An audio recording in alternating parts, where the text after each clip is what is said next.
Shalom everyone, it's called Torah, and today we will discuss Parashat Emor that we will read this Shabbat. At the beginning of this parasha, the Torah describes very interesting restrictions regarding the priests, the Kohanim. A Kohen, a priest, cannot touch a dead body, cannot be in the presence of a dead body under one roof. And the only time that a Kohen, that a priest can really touch a dead body is only in regarding to his 7 immediate relatives. That's the only time that a Kohen can go to a funeral. And obviously the question is, why is it? Why is it that a Kohen cannot be in touch with a dead body? Why can't he go to a funeral of his best friend? Why would we limit his ability to participate in someone else's grief and only to limit it to his 7 immediate relatives? In addition, I would like to ask the following question. The Talmud in Nazir and many other places talks about a very interesting scenario.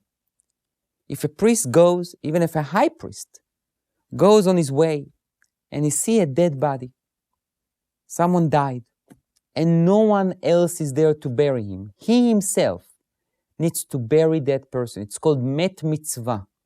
Someone who died and there is a mitzvah to bury him, there is a commandment to bury him, and the Kohen needs to do it. Now, this person is not someone from the 7 relatives of the Kohen.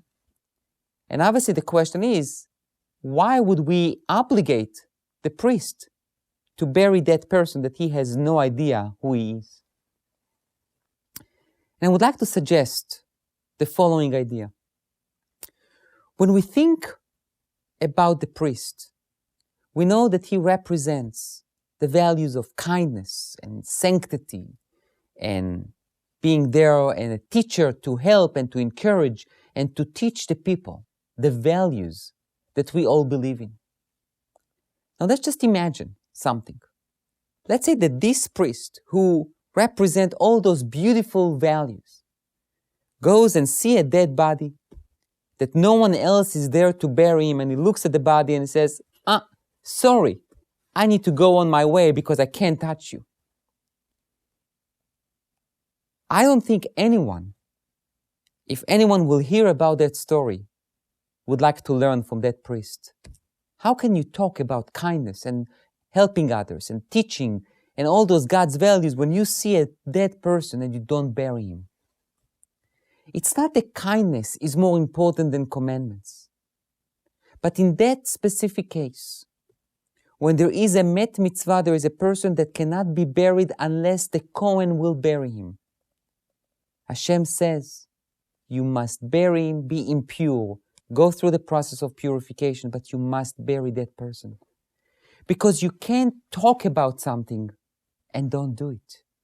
The Kohen cannot talk about sanctity and education and teaching and kindness and generosity when he does not perform it by himself. There needs to be a correlation between the way we speak and what we say and what we do. Based on that, I would like to suggest to the understanding behind what the Torah commanded the priest not to impure himself to others unless it's one of his 7 relatives. The Kohen represents life, hope. He represents the idea that when we are strong and powerful, this is the time when we need to submit ourselves to Hashem and to partner with Hashem and to serve God. When we go to the cemetery, we feel down, we feel defeated. We feel that our loved one was taken away from us. In many other religions, death is being celebrated in a way to show how small we are people and how great God is. But in our religion, in Judaism, it's exactly the opposite. We don't believe that the only way to celebrate God is to celebrate our defeat or to admit our defeat. We celebrate Hashem when we ourselves celebrate, when we are strong and powerful, when we are successful. That's the time for us to celebrate Hashem.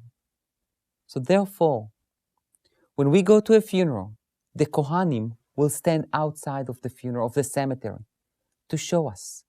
You know where sanctity is? You know where life and hope is? It's not in the cemetery. The greatness of Hashem is not in the cemetery, but rather outside of the cemetery. So we need to go to the funeral to bury our loved one. But after that, we need to go out of the cemetery, back to life and hope, back to our ability to be great, and when we are great, to find Hashem. So it's a little bit of a complicated message. On one hand, death is part of life and we have the feeling of being defeated, being frustrated, being disappointed. But at the same time, we know that there is life after the funeral. There is life outside of the cemetery.